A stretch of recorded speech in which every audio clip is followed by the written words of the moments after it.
চাল উৎপাদনের অন্যতম এলাকা হিসেবে পরিচিত চাঁপাইনবাবগঞ্জ, কিন্তু সেখানেও চালের বাজার অস্থির। গত 2 সপ্তাহের ব্যবধানে পাইকারি ও খুচরা পর্যায়ে সব ধরনের চালের দাম কেজিতে বেড়েছে 6 থেকে 8 টাকা পর্যন্ত।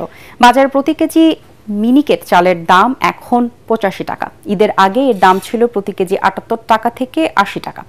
এছাড়া খুচরা বাজারে প্রতি কেজি স্বর্ণা 58 টাকা থেকে 60 টাকা, ব্রি 28 ও ব্রি 29 জাতের চাল 62 টাকা থেকে 65 টাকায় বিক্রি হচ্ছে। ব্যবসায়ীরা বলছেন, প্রাকৃতিক দুর্যোগে ক্ষতিগ্রস্ত হয়েছে ধানের উৎপাদন। এছাড়া অটো রাইস মিলগুলো মজুত করছে ধান, এ কারণে বেড়েই চলেছে ধানের দাম। আর বৃষ্টির ফলে ব্যাহত হচ্ছে চাল উৎপাদন, এর প্রভাব পড়েছে বাজারে। এদিকে চালের বাজার নিয়ন্ত্রণে প্রশাসনের যথাযথ পদক্ষেপ জরুরি বলে মনে করছেন সাধারণ মানুষ। চাউলের বাজার ঊর্ধ্বগত হওয়ার কারণ হলো বর্ষার কারণ।